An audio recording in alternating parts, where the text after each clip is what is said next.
নমস্কার, আমি ডক্টর সন্তোষ কুমার, কলকাতায় অর্থোপেডিক এবং জয়েন্ট রিপ্লেসমেন্ট সার্জন এবং আমি মোমেন্টাম অর্থো কেয়ারকে হেড করি।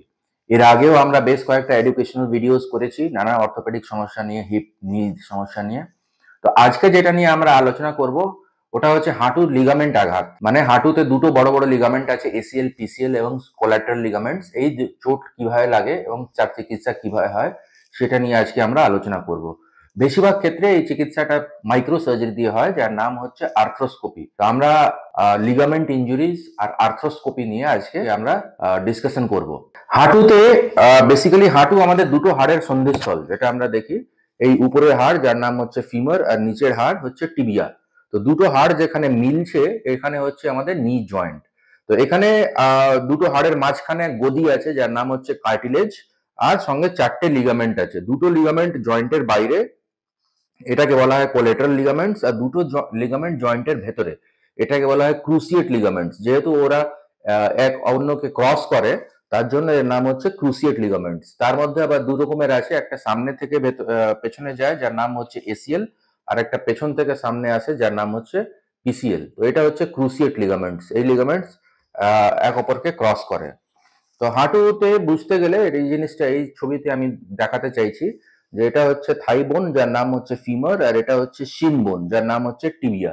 এর মাঝখানে চারটে লিগামেন্ট আছে, যেটা দুটো বাইরের দিকে, যার নাম হচ্ছে collateral ligament, lateral collateral ligament এবং মিডিয়াল কোলাটারাল লিগামেন্ট। আর ভেতরে দুটো লিগামেন্ট আছে যেটা মনে হয় যে দে আর অ্যারেঞ্জড ইন আ ক্রস, তার জন্য ওটাকে ক্রুসিয়েট লিগামেন্ট বলা হয়। একটা সামনে থেকে পেছনে যায় যার নাম হচ্ছে এসিএল, আর একটা পেছন থেকে সামনে আসে যার নাম হচ্ছে পিসিএল।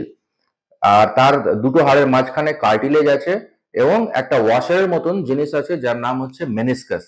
তো সেটাও আমরা দেখব এই মেনিসকাস জিনিসটা কি।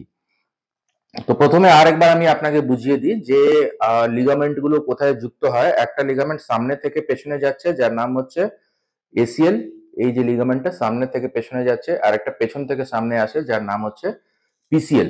এসিএল এরও আবার দুটো বান্ডেল থাকে, তো অত ডিটেলসে আমরা আলোচনায় যাচ্ছি না, কিন্তু এই হচ্ছে আমাদের লিগামেন্ট। এই হচ্ছে আমাদের লিগামেন্ট গুলো। তো এই লিগামেন্ট কিভাবে আঘাত হয়, একটা হচ্ছে স্পোর্টস ইনজুরি, যখন দৌড়চ্ছেন হঠাৎ করে পা ঘুরলো তখন একটা ইনজুরি। দ্বিতীয় হচ্ছে রোড অ্যাক্সিডেন্ট, মোটরসাইকেল চালাতে চালাতে কেউ পড়ে গেল বা সাইকেল চালাতে চালাতে কেউ পড়ে গেল। আবার তৃতীয় হচ্ছে সামটাইমস আমরা দেখতে পাই যে সমুদ্রের ঢেউতে ইনজুরি হয়ে যায়। তো প্রথমেই আমি আপনাকে বুঝিয়ে দিই যে এসিএল ইনজুরি বা লিগামেন্ট ইনজুরি বা কার্টিলেজ ইনজুরি একটা যে হয় সেটা একটা কম বয়সীর হাঁটুর ব্যাপার আলাদা, আর একটা যে হাঁটু ক্ষয়ে গেছে, বয়স বেশি হয়ে গেলে ক্ষয়ে গেছে, সেই হাঁটুর ব্যাপারটা আলাদা। দুটো আলাদা আলাদা জিনিস, এটা আপনাকে ভালো করে বুঝতে হবে। তো যেটা কম বয়সী হাঁটুতে এসিএল লিগামেন্ট হয়, ইনজুরি হয়, সেটা অনেক সময় খেলতে গিয়ে হয়। দৌড়তে সময় পাটা হঠাৎ করে টুইস্ট হয়ে গেছে। তো পাটা হঠাৎ করে টুইস্ট হওয়াতে এই যে লিগামেন্ট আছে এসিএল, এটা এটা ভেঙে যায়, এটা ছিঁড়ে যায় এই লিগামেন্টটা। তো এটাই জিনিসটাকে আমরা দেখাচ্ছি ফুটবল বা হকি বা রাগবি খেলতে গিয়ে হঠাৎ করে পাটা যখন ঘুরে যায়, তো এই ভেতরের লিগামেন্ট, এই লিগামেন্টটা ছিঁড়ে যায়। এর নাম হচ্ছে, এটা হচ্ছে এসিএল টিয়ার। এই লিগামেন্ট এখানে ছিঁড়ে যায়। এবার এই লিগামেন্ট খুবই রিচলি ব্লাড ভেসেলস থাকে এর মধ্যে, মানে প্রচুর ব্লাড ভেসেল সাপ্লাইড থাকে। তো তখন কি হয় যে ভেতরে, হাঁটুর ভেতরে ছিঁড়ে গেলে রক্ত জমে যায়। তো হাঁটু যেটা এভাবে থাকা, সুস্থ হাঁটু এভাবে থাকার কথা, এসিএল ছিঁড়ে গেলে এভাবে রক্ত জমে যায়। এটাকে আমাদের ভাষাতে বলা হয় হিমার্থ্রোসিস। এটাকে আমাদের ভাষাতে বলা হয় হিমার্থ্রোসিস। তো এক্স রেতে বেশিরভাগ সময় কিছু দেখা যায় না বলে আমাদের এমআরআই করতে হয়, এবং এমআরআই তে আমরা এটা ছেঁড়া লিগামেন্টটাকে দেখতে পারি, যে লিগামেন্ট ইন্ট্যাক্ট আছে না ছেঁড়া আছে, এটা আমরা এমআরআই ফিল্মে দেখতে পারি। এমআরআই করতে হয়। এমআরআই তে যখন ডিটেক্ট হয়ে যায় যে হ্যাঁ এসিএল টিয়ার আছে, এবং তার সঙ্গে কিছু ক্লিনিক্যাল এক্সামিনেশন আছে, যখন হাঁটুর ফোলাটা একটু কমে যায়, ব্যথা কমে যায়, তখন আমরা ক্লিনিক্যালি দেখতে পারি, যার নাম হচ্ছে অ্যান্টেরিয়র ড্র টেস্ট, ল্যাকম্যান টেস্ট। এই ধরনের টেস্টগুলো করে আমরা ক্লিনিক্যালি দেখতে পারি যে হ্যাঁ লিগামেন্ট ছিঁড়েছে কিনা।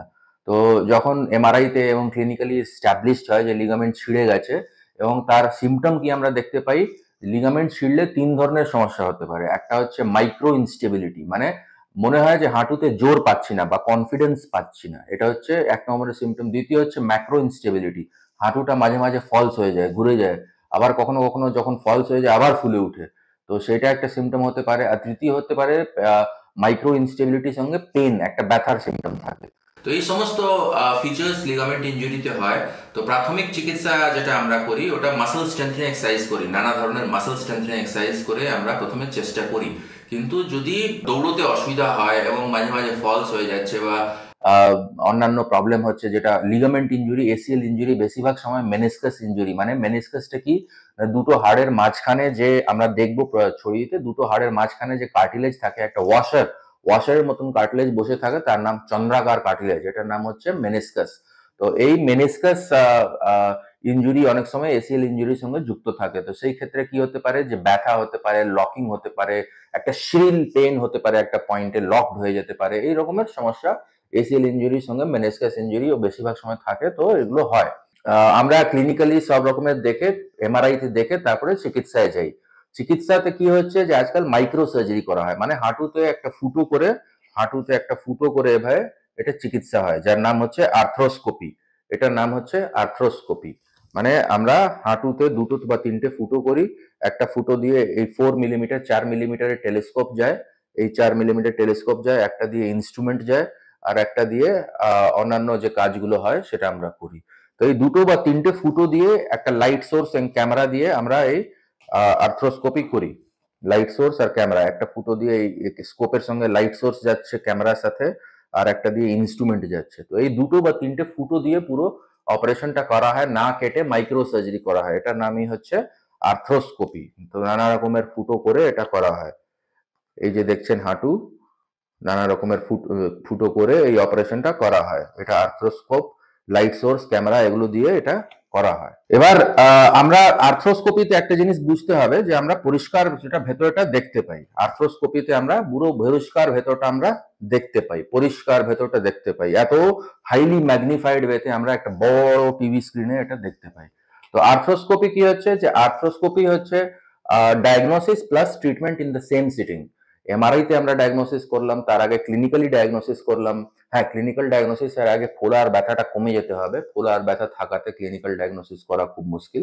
তো ফোলা ব্যথা কমে গেলে আমরা নানা রকমের টেস্ট করি, ওটাতে ক্লিনিক্যালি ডায়াগনোজ আমরা করতে পারি যে এসিএল টিয়ার আছে না পিসিএল টিয়ার আছে, মেনিসকাস টিয়ার আছে কি নেই, এইসব টেস্ট আমরা করি, এমআরআই তে ওটাকে কনফার্ম করি, তারপরে আমরা আর্থ্রোস্কোপিতে যাই। Arthroscopy is diagnosis plus treatment in the same sitting. কেন ডায়াগনোসিস? কারণ আমরা ওটা চোখে দেখছি, একটা ছোট্ট টেলিস্কোপ দিয়ে ওটা ভেতরে ঢুকিয়ে একটা বড় টিভি স্ক্রিনে দেখছি, এবং এটা ডাইনামিক অ্যাসেসমেন্ট, মানে আমরা সব রকমের দেখতে পারি, ওটাকে নড়িয়ে চড়িয়ে ভাঁজ করে সব রকমের আমরা ওটাকে মুভমেন্ট করে, সব অ্যাঙ্গেলে হাঁটুকে মুভ করে, নিচের হাতটাকে টেনে, পেছনে টেনে, সামনে টেনে, অ্যাঙ্গুলেট করে, এইদিকে টেনে, সব রকমের অ্যাকশনতে আমরা ওটা দেখতে পারি। সেটা এমআরআই তে সম্ভব নয়। এমআরআই তে আমরা হাঁটুকে নানা পজিশনে দেখতে পাই না, একটা ফিক্সড পজিশনে সোজা অবস্থাতে দেখতে পাই। তো arthroscopy is diagnosis plus treatment. এবার ডায়াগনস্টিক আমরা আর্থ্রোস্কোপি করলাম, তাতে আমরা যা যা পেলাম, ধরুন এসিএল টিয়ার পেলাম, মেনিসকাস টিয়ার পেলাম, তো সবকিছু আমরা ওটা সেম সিটিং এ রিপেয়ার করবো, আমরা আবার ফিরে এসে আবার সেকেন্ড সিটিং করবো না। তো একই সিটিং এ ডায়াগনোসিস, ট্রিটমেন্ট সবকিছু একসাথে হয়ে গেল। তো যখন প্রথমে আমি আলোচনা করি এই এসিএল রিকনস্ট্রাকশন, যেটা সব থেকে কমন লিগামেন্ট আমাদের টিয়ার হয় ভেতরে, হাঁটুর ভেতরে, ওটা হচ্ছে এসিএল অথবা অ্যান্টেরিয়র ক্রুসিয়েট লিগামেন্ট। তো এই এসিএল রিকনস্ট্রাকশনের ট্রিটমেন্টের জন্য, এটা এসিএল রিকনস্ট্রাকশন আর ওষুধে বা ইয়েতে সারে না, তো আমাদের রিকনস্ট্রাক্ট করতে হয়। এবার রিকনস্ট্রাকশনের জন্য আমাদের নতুন করে গ্রাফট বসাতে হয়, এই গ্রাফট দু ধরনের হয়, অটোলোগাস গ্রাফট মানে নিজের শরীর থেকে নেওয়া হয়, যেটা মোস্ট কমনলি ইউজ হয়, আর একটা হচ্ছে রেডিমেড গ্রাফট। তো রেডিমেড গ্রাফট যেটা হয় তার একটা ফাটিগ হয়, মানে সেটা শরীরের সঙ্গে ন্যাচুরাল হয়ে উঠতে পারে না। তো আমরা যেটা চেষ্টা করি অটোলোগাস গ্রাফট, মানে নিচের শরীরেরই গ্রাফট, যেটা আবার শরীরের সঙ্গে একটা ন্যাচুরাল লিগামেন্ট তৈরি করে। তো এই এসিএল এর জন্য গ্রাফট নানা ধরনের সোর্স থেকে নেওয়া যেতে পারে। প্রথমে হচ্ছে পাটেলার টেন্ডন গ্রাফট, মানে ওই পাটেলার টেন্ডন থেকে নেওয়া হয়, তারপরে হ্যামস্ট্রিং টেন্ডন থেকে নেওয়া হয়, তারপরে পেরোনিয়াস টেন্ডন থেকে নেওয়া হয়, নানা ধরনের টেন্ডন থেকে এই গ্রাফটটা তৈরি করা হয়। তো এই ছবিতে জাস্ট আমি একটা দেখাচ্ছি, একটা হচ্ছে পাটেলার টেন্ডন, মানে সামনে যে টেন্ডন আছে পাটেলার টেন্ডন, এখান থেকে গ্রাফটটা নেওয়া হয়, অথবা হ্যামস্ট্রিং টেন্ডন দুটো আছে, সেমি টেন্ডনোসাস অ্যান্ড সেমি গ্রেসিলিস। তো এই সেমিটি বা গ্রেসিলিস গ্রাফট নেওয়া হয়, দুটো হ্যামস্ট্রিং টেন্ডন গ্রাফট নেওয়া হয়, সামটাইমস এই উপর থেকে কোয়াড্রিসেপস টেন্ডন গ্রাফট নেওয়া হয়, নানা ধরনের এই পজিশন থেকে গ্রাফটটা নেওয়া হয়। আর তো আর আর এক জায়গা থেকে গ্রাফট নেওয়া হয় যেটা হচ্ছে প্যাটেলার টেন্ডন গ্রাফট। এই গ্রাফটটাকে এখানে নিয়ে এভাবে আমাদের নিচের হাড় টিবিয়া আর উপরের হাড় ফিমার, এই একটা অ্যানাটমিক্যাল পজিশনে, যে পজিশনে লিগামেন্টটা ছিল ওইভাবে এটাকে ফিক্স করা হয়। এবার কিভাবে ফিক্স করা হয় সেটাও আমরা দেখব কিভাবে ফিক্স করা হয়। আর সামটাইমস যদি তার সঙ্গে এসিল এর সঙ্গে কোল্যাটারাল লিগামেন্ট ইনজুরি হয়, মানে এই সাইডের লিগামেন্ট ইনজুরি হয়, তাহলে আমাদের এটা ইন্টারনাল ব্রেসিং করতে হয়। কেন কোল্যাটারাল লিগামেন্ট ইনজুরি থাকলে ওটাকেও ঠিক করতে হবে, এটা আমরা ইন্টারনাল ব্রেসিং করে এবারে আমরা এটাকে ঠিক করি। এবার বেশিরভাগ ক্ষেত্রে যে গ্রাফট আজকাল ইউজ হয় সেটা হচ্ছে হ্যামস্ট্রিং টেন্ডন বা peroneus tendon graft. Hamstring tendon graft মানে নিজের পেছনে হ্যামস্ট্রিং টেন্ডন থেকে এটা নেওয়া হয় সেমি টেন্ডিনোসাস আর গ্রেসিলিস মাসল থেকে। তো এটা quadruple standard hamstring tendon graft তৈরি করা হয়। এর থিকনেস প্রায় 10 মিলিমিটার মতন থাকে এবং ন্যাচুরাল এসিএল থেকেও স্ট্রং। এটা মাল্টিপল ভাবে ঘুরিয়ে এই গ্রাফট তৈরি করা হয়, অথবা পায়ের নিচে থেকে পেরোনিয়াস টেন্ডন থেকে গ্রাফট তৈরি করা হয়, পেরোনিয়াস টেন্ডন থেকে গ্রাফট নেওয়া হয়। তো এগুলো হচ্ছে অটোগ্রাফট। এবার এই গ্রাফটাকে আমাদের তৈরি করে ফিক্স করতে হয়। তো এই ফিক্সেশনের নানা রকমের ফিক্সেশন সিস্টেম আছে। একটা হচ্ছে স্ক্রু, নিচে স্ক্রু উপরে স্ক্রু, এটাকে বলা হয় ইন্টারফারেন্স স্ক্রু। এবার এটাও দু রকমের হয়, একটা টাইটেনিয়ামের হয় যেটা আজকাল আর খুব একটা ব্যবহার হয় না, আর একটা বায়ো কম্পোজিট ম্যাটেরিয়াল হয়, মানে ওটা হাড়ের সঙ্গে মিশে হাড় হয়েছে। তো এই স্ক্রু ইউজ হয়। আবার অনেক সময় কি হয় যে উপরের দিকটা আমরা বাটন ইউজ করি, এন্ডো বাটন, এটা এন্ডো লুপ বলা হয়, এবং নিচের দিকটা আবার বাটন ইউজ করতে পারি অথবা স্ক্রু ইউজ করতে পারি। সিমিলারলি এই অ্যাঙ্কার, বাটন, স্ক্রু নানা ধরনের এটা ফিক্সেশন করা হয়। এবার এই ডাইরেকশনটা, যে গ্রাফটের ফিক্সেশন ডাইরেকশনটা আমরা ন্যাচুরাল যে এসিএল সেই রকমই রাখি, যাতে সব রকমের স্ট্রেস নিতে পারে। রোটেশনাল স্টেবিলিটি আর সামনে দৌড়ানোর জন্য এগুলো সব স্টেবিলিটি যেন নিতে পারে, তো সেরকম আমরা ফিক্স করি। এই ছবিতে আবার দেখিয়েছি কিভাবে গ্রাফটাকে ফিক্স করা হয়। আর যদি পাশের লিগামেন্ট ইনজুরি থাকে তো ওটাকে আমরা ইন্টারনাল ব্রেসিং করতে হয়, এটাকে বলা হয় ইন্টারনাল ব্রেসিং করতে হয় পাশের লিগামেন্ট ইনজুরি যদি থাকে। তো এবার এটা আমি দেখলাম যে কিভাবে এসিএল রিকনস্ট্রাকশন হয়। তার সঙ্গে পিসিএল বলে একটা লিগামেন্ট আছে, সেটাতে চোট থাকলে সেটাও রিকনস্ট্রাক্ট করতে হয়, সেটা আমরা আলাদা কোনো সময় ডিসকাস করব। এবার এসিএল রিকনস্ট্রাকশনের সময় বেশিরভাগ সময় মেনিসকাস ইনজুরি থাকে, স্পেশালি মিডিয়াল মেনিসকাস। মেনিসকাসটা কি না, আমাদের হাঁটুতে দুটো হাড়ের মাঝখানে একটা ওয়াশারের মতন কার্টিলেজ থাকে যার নাম হচ্ছে মেনিসকাস। তো যখন চোট লাগে, কিভাবে চোট লাগে সেটা আমরা আগে দেখলাম, যে পাটা ঘুরে যায়, আঘাত হয়, তখন এই মেনিসকাসটাও ছিঁড়ে যায়। তো বেশিরভাগ ক্ষেত্রে এটাকে বাকেট হ্যান্ডেল মতন টিয়ার হয়, মানে এইরকম আমাদের আর্থ্রোস্কোপিতে দেখতে পারি। এই প্রোব দিয়ে এটাকে আমরা টেনে দেখি বাকেট হ্যান্ডেল টিয়ার।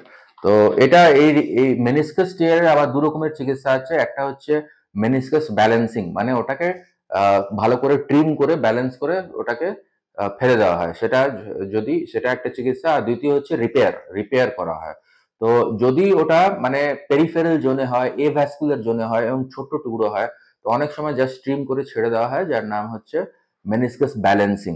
কিন্তু যদি ওটা মানে মেনিসকাসের দুটো জোন আছে, একটা হচ্ছে ব্লাড সাপ্লাইড জোন যেটাকে বলা হয় ভ্যাসকুলার জোন, আর একটা এ ভ্যাসকুলার জোন, হোয়াইট জোন।